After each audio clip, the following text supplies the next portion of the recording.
Well, the future of British Prime Minister Boris Johnson is being decided in a vote of confidence by MPs from his own governing party. The secret ballot has just ended and a result is expected shortly. Johnson has been under growing pressure after he and staff held alcohol-fueled parties at Downing Street offices and residents during the COVID-19 lockdown. More than 25 Conservative lawmakers say that Johnson has lost his authority to govern Britain, and to stay in office, he needs to win support of at least 50% of the Conservative Party MPs plus one, totaling 180. If he does pull it off, he's theoretically safe from such a challenge for a year, although the rules can be changed. Well, for some analysis, we're now joined by Milton Nkosi, who's a Senior Research Fellow at Africa-Asia Dialogues. Thank you very much indeed for joining us, Milton. Good to talk to you. It's good to see you, Peter. Great to be with you. All right, so this is a massive moment for Boris Johnson. He's been seen as the kind of guy, much like Bill Clinton over the years, that seems to escape and to keep bouncing off scandal after scandal. Do you think that this might be the one that gets him in the end? It's very hard to say, Peter. It sounds like the daggers are out for him, but from the calculation of the amount of MPs who are supporting him, remember there are about 360 odd MPs who are voting here. He needs a minimum of 180 to stay in office. We know that the vote here has been triggered by 15% of the Conservative MPs, and that has sort of fallen around the number of 54 to trigger the vote of confidence in Boris Johnson. And therefore, what we're waiting to see now from room 14 in the House of Commons, which is led by Sir Bradley, who runs the 1922 committee. This is the Conservative Party committee inside the House of Commons. He will be announcing, I hear that cameras have already been switched on, so he's about to announce the results. But there seems like, Peter, there is a little bit more support for Boris Johnson than those who want to oust him.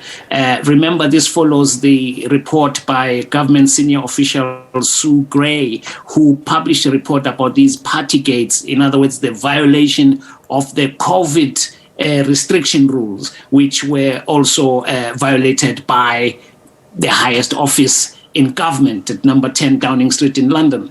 And Boris Johnson was fined, and many other of his officials were also fined. So it looks like he might still have his ninth life, Peter. What are the Conservative MPs calculating? Because they're going to have to face their constituents and an election in the near future. So what are they saying is that by the time the elections come round, that this will have been a storm in a teacup, people will have forgotten, or there is a genuine risk, isn't there? Because he was booed at the Queen's Jubilee, over the Platinum Jubilee over the weekend. Yes, as he arrived with his wife, hand in hand, walking up the St. Paul's Thanksgiving service for the Queen's Platinum Jubilee, there were boos and there were also applause for him. So it was a mixed reaction by the crowd outside that event.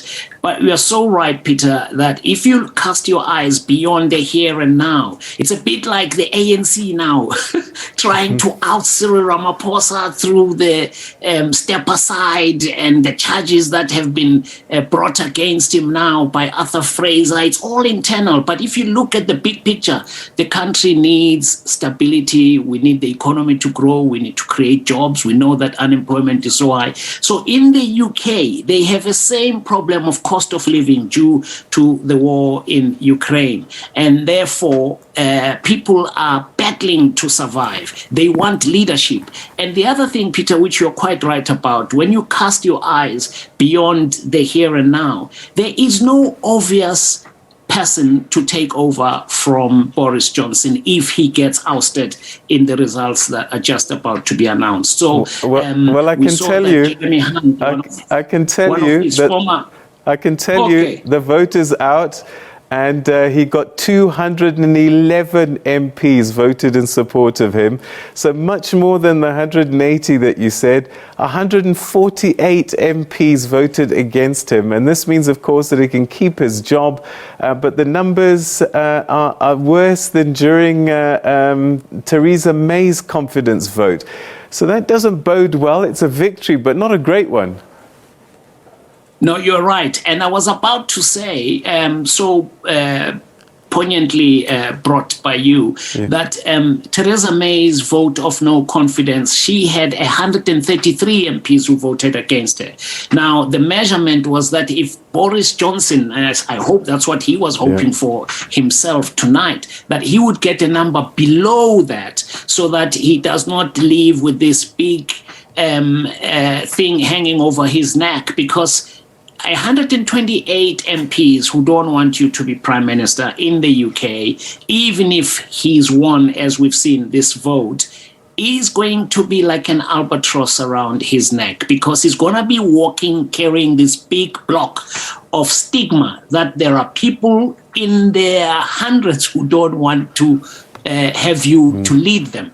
So I think that this is not the end of this debate. Although he survives and he lives to fight another day, he can thank the war in Ukraine, which he's been quite public about and very, stoic and showing leadership. Went to Ukraine, one of the first Western leaders to visit Kyiv with President Zelensky there, and he was walking around Kyiv with him, so showing leadership and support. And also over the COVID, the problem that brought us here, he led the country through that process, and Brexit. So there are people who remember those key moments, Peter, that Boris Johnson has carried us through these tumultuous times, and we should also honor the 14 million people who voted for him. So perhaps better to wait for an election. But if you recall, with Theresa May, she also survived a vote of confidence, but lost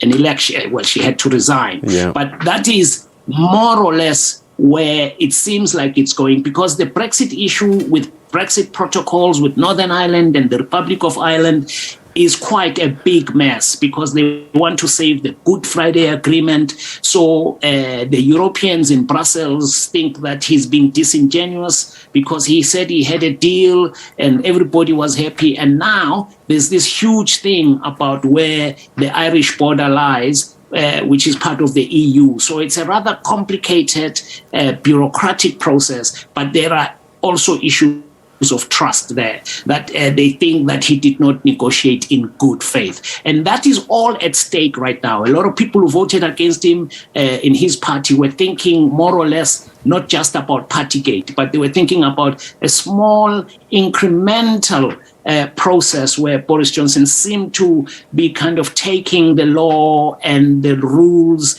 just too lightly for their liking. All right, so I've just done a quick calculation, and it's 41% of the Conservative MPs who've said, look, you've got to go. That is an enormous number when you start looking at it in terms of percentages, because sometimes the numbers of MPs, it doesn't hit home.